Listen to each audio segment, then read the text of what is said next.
Hello everyone and welcome to my YouTube channel. My name is Eve, and for any further information on the services I provide, all my lectures and meditations, all that information will be below in the description through my website, and please come join me and follow me on my Instagram channel. That being said, I really wanted to focus in on the energies of April and the lunar events that we're having this month. We have the new moon in Aries here on April 11th and 12th, depending where you are on the planet, and then the full moon in Scorpio on April 26th, 27th. And both of those moons are ruled by the planet Mars. Mars then is our guiding force through this month and through the first 2 weeks of May. Mars is akin to the sunlight. It's very much connected with the energy of the sun. And in fact, the sun is exalted in the sign of Aries.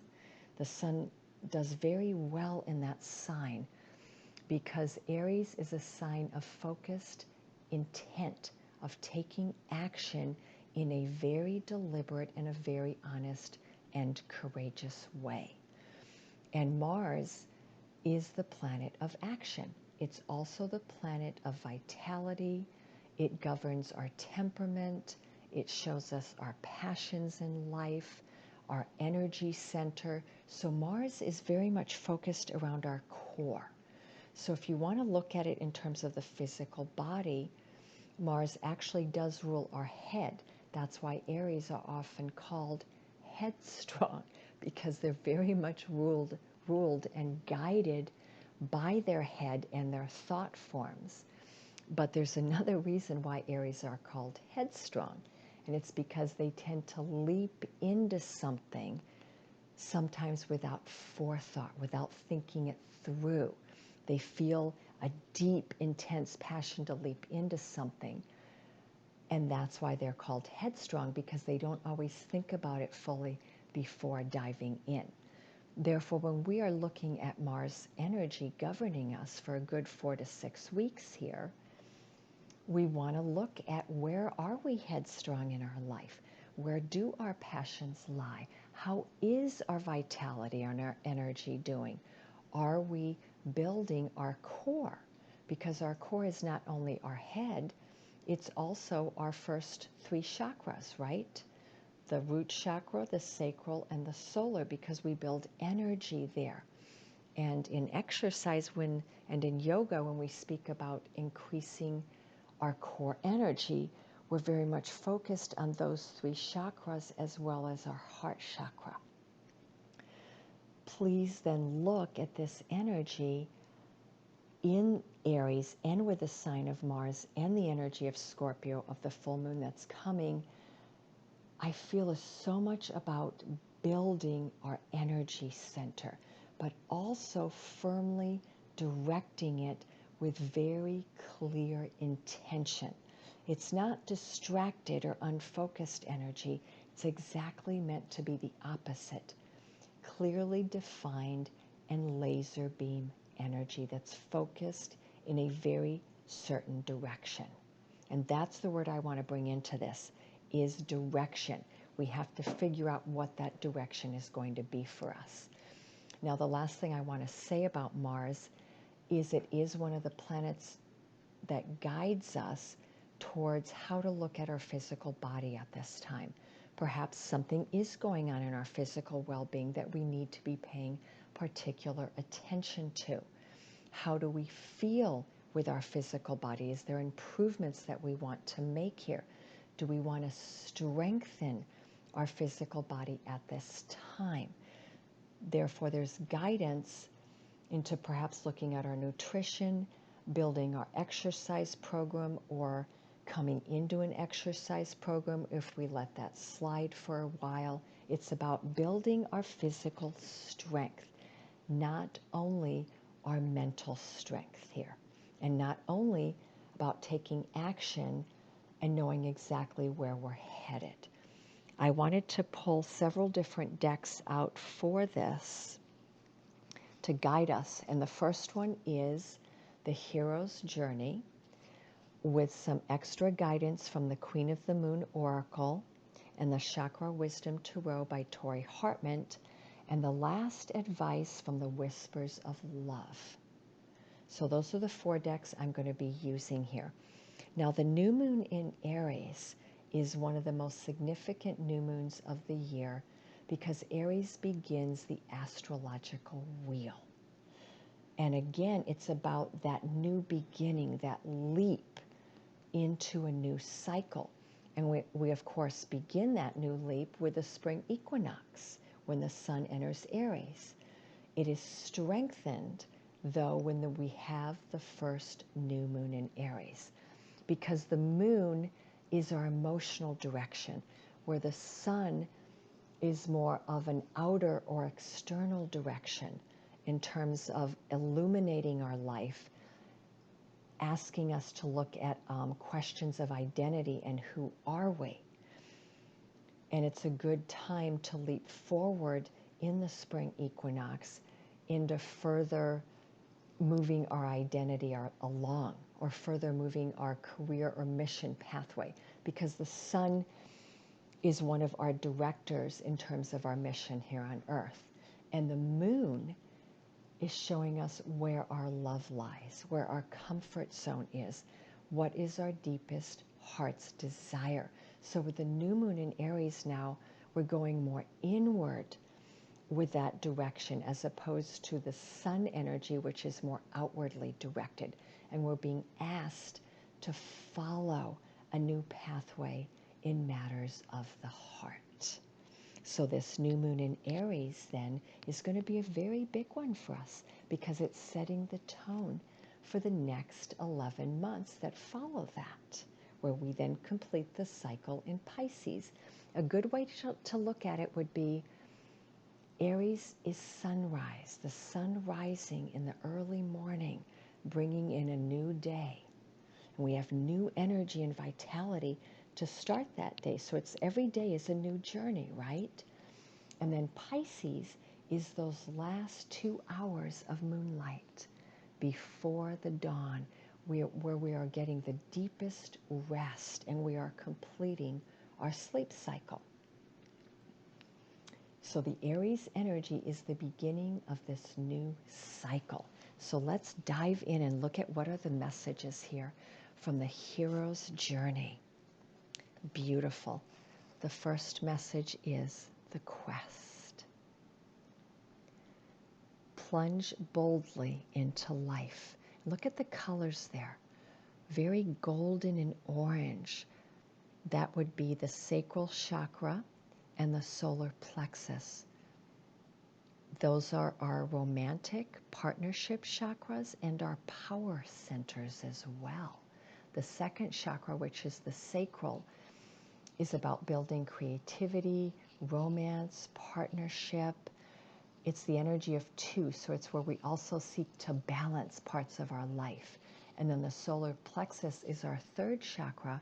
It's our intuitive center, and it's our power center. It's where we pull energy from. The quest, and isn't that interesting? It's number 2. In this deck, the first 4 cards are the major arcana. They are the big driving forces on the hero's journey. And here we have number 2.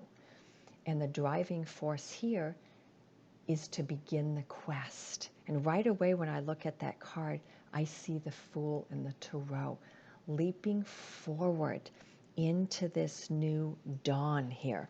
And that literally looks like the sun has risen, right? Beautiful, beautiful card. So follow the quest means follow the quest of your heart. Follow the guidance that's coming to you at this time, but plunge boldly into life. And the second card is time for a quantum leap. Prepare for a makeover. So what we are doing here is we're plunging into something that's going to require a quantum leap forward. It's not going to be a small step for man or woman. It's going to be a large one. It's time for a quantum leap. Both of those cards are asking us here to let go of what no longer serves us, to become really deeply clear on what that is. And so to get some extra guidance here, I wanted to pull on the Chakra Wisdom cards to give us guidance on the quest. So let me put that over here. I'm going to place that one right there, because we're bringing this spotlight here onto the quest. Oh, the cards, the colors fit beautifully. They're the orange goldens. These are the tools, or this is showing us what the quest is going to be about. The Princess of Cups. Right away we have the green energy, or the heart energy. And the Princess of Cups is akin to the Page of Cups in the Tarot. And this one is holding a cup. So as the Princess of Cups, it could be that she's in the process of self-love right now and discovering how to fill her cup. She may not completely have that cup filled yet because she's the princess. She's not the Queen of Cups yet. It's clear, though, in this picture that she's walking forward. She's on a journey of some form, but it's a journey of love here. It's a journey of emotion to further fill that cup. The other message I'm getting here, though, is that cup may be mostly filled, and she's now ready to actually offer it to someone. So this is a journey of love, isn't it? So for some of us watching this video, the quest that we're going on to here, beginning with the new moon in Aries and then going into the full moon in Scorpio, is one of love. It's about filling our cup and knowing what to put into that cup of love. We don't always know or are very crystal clear on what we want in love and emotionally, right? So depending on where you are in this journey, you may be seeking greater knowledge and wisdom on what you want to fill your heart space, what you want to fill your cup of love. And the other card here is the Empress. So we've gone here from the Princess of Cups to the Empress. And this is the divine goddess, the woman or the man that knows what they want. There's emotional maturity here, fertility, abundance, emotional stability. And she wants to definitely share that cup with another human being here. Beautiful card. The Empress is all about abundance and wanting to share one's love and one abundance with others. So there's an element of sharing now. These two first cards here are showing us that for some, this quest is a quest of emotion. It's a quest of giving and receiving love. But more than anything, we have to start with making sure that our own cup is filled first before we can truly then offer that cup to another, especially if we want a very emotionally intelligent, mature, stable relationship, right? So those are the first two cards. Let's keep going.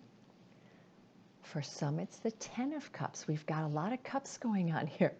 So I'm getting right off the bat that this is the beginning of a journey in new love. That new love is coming in for many of us. Whether we're in a current relationship or not, new love is developing. So that would require then that if you're in a current relationship, that the relationship needs to move to a higher octave of emotion and love and sharing. You're leveling up, right? The Ten of Cups is reaching your dream. The dream of love, the dream of family. But in this card and in this deck, I think it's so interesting that the Ten of Cups is the golden color, which is the power center, right? The sacral. The solar plexus. There's a lot of reaching one's personal power in this Ten of Cups. So it's love through reaching one's personal power. Again, the Ten of Cups here is a representation of a higher level of love, a more intelligent love, a love that has grown within us. So our ability to give and receive love has reached a much higher level, is what I'm getting here. So we have the golden energy and we have the green energy. And overall, what this message is also telling us is, remember, we are the hero on this quest at this time. And the quest is a quest of the heart to expand our emotions, which is also what the golden energy is about. It's about expansion. It's about illuminating our heart space, growing our heart space outward, becoming deeply aware of what we have to offer, but also what we want in return. It's a journey on a very profound emotional level. And yes, the new moon ultimately lasts about 29 and a half days, but because this is a new moon in Aries, and it's the significator here is the Fool of the Tarot, we are embarking on the journey of the Fool. And that means the Fool is going to go through all the different major arcana, right, until they complete with the World, which is the card number 1. Card number 21. So this could be a journey of what? 21 weeks, 21 months. And then looking at it astrologically, it's a journey of 12 months because Aries is the beginning of the wheel, ending in or completing in Pisces. Look at it however you want to look at it, in whichever time frame fits you. And for others, maybe it'll be that much shorter time frame of 29 and a half days, this lunar new moon cycle, until we get to the next one, which I'm getting for many of us. I think a lot of this is moving quickly with this quest of love. But when we're talking about matters of the heart, we have to stretch the time frame here, because matters of the heart require time to develop and grow. So I like putting in the idea of 12 months to 20 or 21 months here to fully grow this love, right? Now let's look at the next card, the 3 of Coins. Now we're going into the materialistic and the mundane realm. The coins are about material wealth, abundance, work, how we are succeeding in the world, our mission, our job, our career. But the 3 of Coins is about sharing our work, working well with others, feeling like we are supported on our mission or supported in whatever career or work we are doing. This card is also a symbol of building something. Perhaps we are building a career. Perhaps we are building our own company or branching out and becoming an entrepreneur, but we're requiring some guidance and help from others. The other messages I'm getting here is some of us are students right now, and perhaps we're reaching our junior, senior year if we're in college, or maybe we are now doing a master's program, or if we are in the medical program, we are maybe doing our residency at this time. I'm getting a lot of education messages here, schooling, and for some of you the message is that perhaps some schooling or further education is necessary in this cycle that I just talked about. And lastly, I'm also getting that some of you may be studying with someone. You have a mentor, you have a guide, someone that is further along in your field and that you are still learning here. A lot of messages about learning and building your career. So we've moved away now from the quest of the heart into the quest of building one's mission, career, and education. Let's keep going. 8 of Swords. Now we're really getting a different flavor here. Wow, we get swords coming in. The quest is in the mind with this card. But the 8 of Swords is a really interesting card, especially in this deck, because she's showing you here that your worst enemy is actually yourself. because with that sword energy, especially when we get up to the higher swords, we can feel very anxious, have a lot of anxiety, perhaps some melancholy or depression, and we feel like maybe the world is falling down on us or working against us. But what the real message here is it's not about the outer world, it's about your internal world. That you are that person looking back at you from the mirror. And on this quest, what you're being called to do is to take the blindfold off. See if I can get the card up. See how it almost looks like she has a blindfold over her eyes in the mirror, that there's something you haven't yet seen, that you're not looking at, that you're perhaps afraid to look at. So the quest here is to really open your eyes and know that you are the person looking back at you. That what's coming at you is not something from another, but it's something from within your own mind.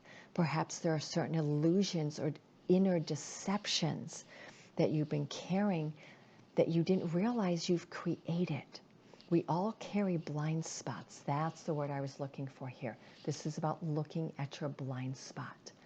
Recognize what in your life you've been deceiving yourself on, and now give it clarity. That's one of the messages. The other one I'm getting here is look at the swords, how they're surrounding her as if they are protecting her. So this is someone who's very defended. You feel like you're very protected in a wall of swords. So what is your protection? You think your mind is protecting you. This isn't your heart protecting you, this is your mind. And the mind oftentimes is keeping away what we really need most. It can be what is creating the problem, not bringing to us the best solution. So again, this is asking you to face your fears here and allow those swords to move away, come out from behind the defenses and out of that mirror. Face your fears and move forward here. And recognize that a lot of these fears are actually illusions. That's what I'm being told. They're illusions. And that's not to say that some of your fears aren't real. You know, a fear of if I leave this job, I'm actually not going to make it the amount of money I want to make for a while. That's a real thing. But I'm not asking you to look at that part. I'm asking you to look at what in your mind or your mental thought forms is keeping you from moving forward towards the 10 of Cups, towards what you really desire. And what part of you are you defending because you're afraid to be hurt again? And here we have all the cups, right? So it's about coming out from behind those defenses to love again, to fill your cup of love, to be open to someone else bringing you a cup of love. Because this could be you, but this could also be someone else bringing you their cup of love. Whether it's a princess or a page bringing you a cup of love, which would be someone who's, if they're a princess or a page, you know, their cup of love might be tentative. They may be shy with it. They may only be able to give so much in the beginning because they're still learning about their love. But it could also be the Empress coming towards you, a very mature, emotional love that's very full of love coming towards you. Okay? I love it. And let's look at the very last card here. Beautiful, beautiful message. The last part of the quest is the Two of Wands. So right now we have all of the 4 elements here. We have the water with the cups. We have the earth with the coins. We have the air signs with the swords. And we have the fire with the wands.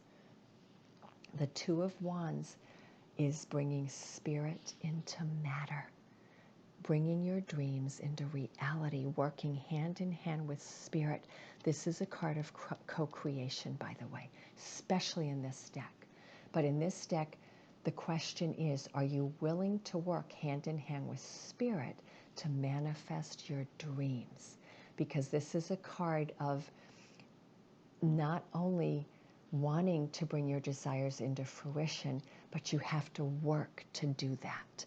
And you have to work in tandem with spirit. So it's essentially your humanness working with your godliness is what this is about. And the other message of the Two of Wands is about love. It's the card, one of the cards that is often associated, and especially in this deck, I would put it in that realm as well, of coming into union. It's the twin souls, the twin flames, the divine counterpart. And this is wanting to come into sacred union within yourself. So this is a very strongly driven spiritual card here. And I love the imagery. And in terms of the chakra colors here, we have orange, which is the sacral. We have red, which is the root chakra. And then we have the solar plexus, and we have the heart. So we have all of the four chakra colors that are about that core energy, going back to the quest. Look at those colors. So this is our quest. For some of us, it will be solely a quest of the heart. For others of us, it's primarily a quest of education, mission, work, and building our work, building our resources. For others, it is a quest of working with our mind and working with illusions and fears and trying to really get to the other side of that and bringing in whatever tools we need to get there. And for others, it's a quest of really blending our spiritual body with our physical, emotional, mental bodies. Blending it all together. The Two of Wands to me is about coming into a deep sense of inner balance and wholeness. Strong spiritual message there. And you could read this as your entire quest is all of this put together. So take what messages resonate for you, please. So that is the quest. Now, let's look at the tools that are going to allow us to truly take that quantum leap, to give ourselves a full makeover. So from the Queen of the Moon Oracle, we have will. The message is will. Willfulness. Using our will. It's mind over matter. Will is a very significant quality to have because will gets expressed through courage. Will also is something that comes from building inner strength and willpower. Think about that word, willpower. It comes from building a strong inner sense of emotional strength, physical strength, mental strength, so that we can then exert our will to move in the direction that we want to move in to bring in the changes we want to create. That is part of the tools on our quest, to strengthen our will, to use our willpower. When I think of willpower, I think of the word perseverance. And it's funny, as I was looking at that, the two signs that were really coming up big time for me here were Capricorn and Scorpio, but also Aries and Taurus. And I was and Leo, absolutely Leo here, really putting that will that we've created and built in our life so that we can stand in our highest and best power here. Yeah, because she's standing in power there. Look at that. She's wearing the stars and she's holding the light on her face, and the moonlight, the crescent moon, is on her head. So this card is also showing you that you have a lot of previous experience guiding you here now, and that you're listening very deeply to your intuition. You are allowing your intuition and divine flow to flow through you, and your will is helping propel you forward. Attraction, supermoon. This is an interesting message as well. Attraction. You have the power right now to attract and repel and to have discernment. So the message here or the tool that you need to use on this quest is discern. Discern what do you want to attract and what do you want to repel, and become very clear with your energy on this journey. There's a message of timing here, that the first super full moon of this year is when this attraction is going to begin reaching its fullness. And guess what? We have 3 big super full moons coming. The first one will be the super full moon in Scorpio on April 26th, 27th. We'll have one on May 26th, which is a lunar eclipse, and we'll have one, I believe, June 25th, 24th in Cancer. So we have 3 super full moons coming. This is bringing in a very strong energy of attraction in. So now we're going into the energy of that super full moon that's coming up towards the end of April here. The tools then are using your will and your willpower and inner strength that you've built thus far, and becoming very clear on what you want to attract. Now, the energy of attraction speaks to like attracts like. So become that which you want to attract to you. That's the final message there. Faith. That's the worm moon. That's the worm moon is the one we just had here at the end of March. I think it was March 28th. We had the worm moon in Libra. Something about that moon energy, which we're still in right now, is something is about ready to get birthed. And I have a feeling it's going to get birthed in the new moon in Aries or the new moon in Taurus, which is coming in the month of May. Something is getting ready to be born. And what is bringing us there, forward on that pathway? It's our faith. Having trust and faith that we are abundant, that we have already put in all of the seeds that we have needed to place in the ground so that we can birth this new journey here. See how pregnant she is? That is the message of the Empress here. So we have a lot of going back to some of these cards. The worm moon is an expression of the Empress, the Princess of Cups, but also the Ten of Cups, because the Empress and the Ten of Cups, both of those are about reaching a completion, a fullness in one's journey. And of course, the quest is the Fool that's starting out on this journey. But within the Fool starting out on this journey, or this new journey, the Fool is bringing with it, or the hero's bringing with it, all of its prior experiences.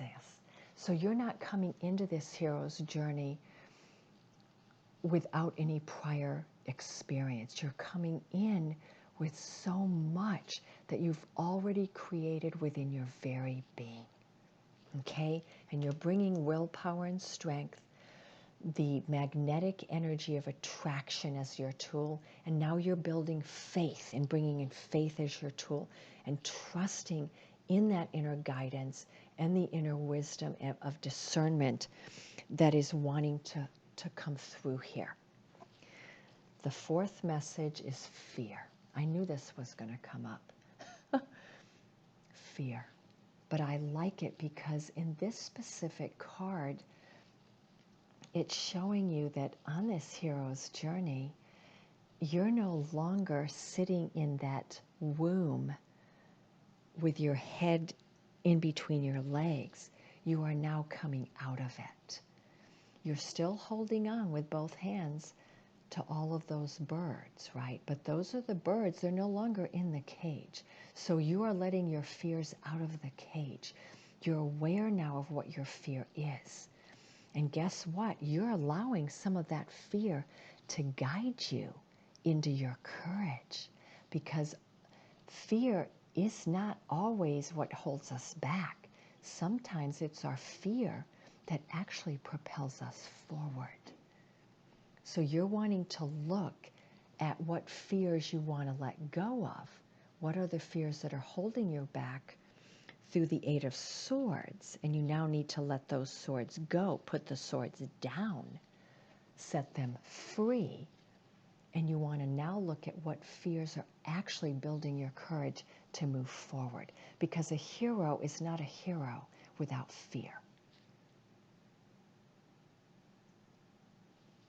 I'm getting some other messages with this too. Something about building that full moon, coming onto the other side of us. I'm being guided. Okay, this is the waxing gibbous. So this is actually the energy that's coming in before the next full moon. We have exactly 3 weeks where this energy is unfolding in at a very heightened level. But guess what? Our fears are very clear in this card, aren't they? And we're going with them. We're using them as tools. I love the message here. I love it. That is the hero right there. Let's look at the very last card, the void, the dark moon. Number 1. We're back on the quest, aren't we? 1, that's the beginning, the void.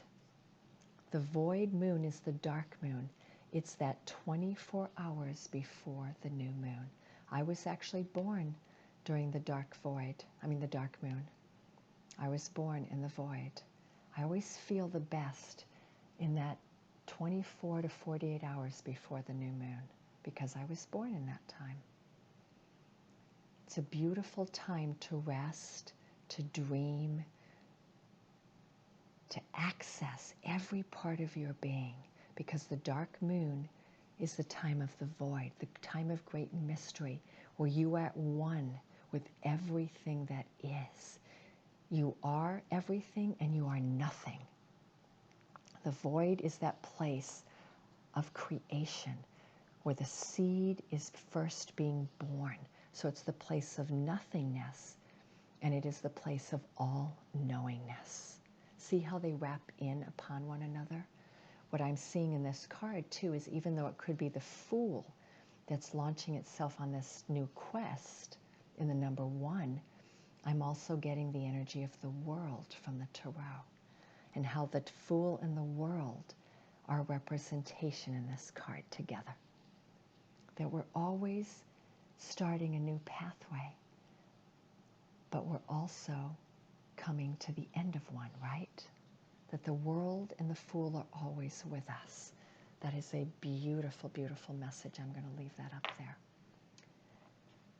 So the last tool that we need then on the quest and to reach that quantum leap is to not only recognize when to take action, which is about will and attraction, when to have faith, when to realize we're in this time of birthing something, but also to rest, because I'm seeing with the Faith card in the void, there's a time to rest, to go inward here, to hermit. Because in the void, we're in the time of that darkest hour of the moon before the dawn, the time of Pisces. So we have Aries energy here and we have Pisces. Very, very interesting. So please know that the true balance here is knowing when to take action and to go, go, go. And then also to take that time of deep rest to assimilate the day, to assimilate the actions you've taken, so that you are ready then to wake up in the next dawn. And to end this reading here today, because this feels like a reading to me, I wanted to pick out the last little advice messages that Spirit has to give us, the cosmic messages from the whispers of love. Take a chance on love. When we start to love, our lives are changed forever. That takes us back to the quest of the heart, right? The 10 of Cups, the Empress, and the Princess of Cups. Yep. It's about taking a chance on love. It's about opening our hearts to love again. Yeah. Let's leave the 8 of Swords behind. And it's okay if we have fear. Our fear is what is giving us the courage, though, to face what we need to face. and to open up our lives to new love, to greater love, to perhaps a new love coming or an old love returning, or to building upon the love that is all around us. Love is all around us. There we go. It's the recognition that there's nowhere that love doesn't exist, because love is everything. There's nothing that love cannot heal. There's love everywhere all the time. Simply acknowledge this as truth. So the ultimate wisdom here is that love is all around us, and we are a part of that force field, because love is an energy. It is a force field, and love always loves through us if we give it space within our being to love through us. And that's what this card is inviting us to do, to allow love to love through us. In fact, in that card, it's to dance through us, to look at our quest and our adventure as a dance. And the last message is to love who you are. You are a divine and wonderful person, deserving all of the wonderful things that life has to offer. So this is your ship. And guess what? You are, what do they call that part of the beginning of the ship? You're the direction of your own ship. You are the guiding force. And again, we're back to water, aren't we? Water and earth, because the ship is sailing on a sea. So this is your sea. You are sailing now on an ocean of emotion. And so love who you are, because loving who you are is going to bring all of this rest of this stuff into being. Loving who you are will be you recognizing that love is all around you, and you are tapping into that love at all times. Loving who you are means that you're going to bring in a love unlike no other. It is going to be a love beyond lifetimes. I really feel like this journey we're on this year is the journey of the divine counterpart, where we are coming into that sacred inner union with ourselves, and we are bringing in all of the divine counterparts that we are ready to bring in at this time in our life. And those could be divine counterparts in romance, they could be in business, they could be in friendship, family. A divine counterpart is someone who is on a beautiful soul journey with you. But to make that journey exactly the 10 of Cups, you need to take a chance, a leap of faith on this quest of love. You need to fill your cup. You need to build your abundance, build your business, move forward with business. You need to work through your fears, whatever's holding you back there, break through the illusions. And you need to recognize that you're a spiritual being having a human expression. And the human expression is only one part of your spiritual being. Love who you are, and please always love the journey that you are on. Sending you all so much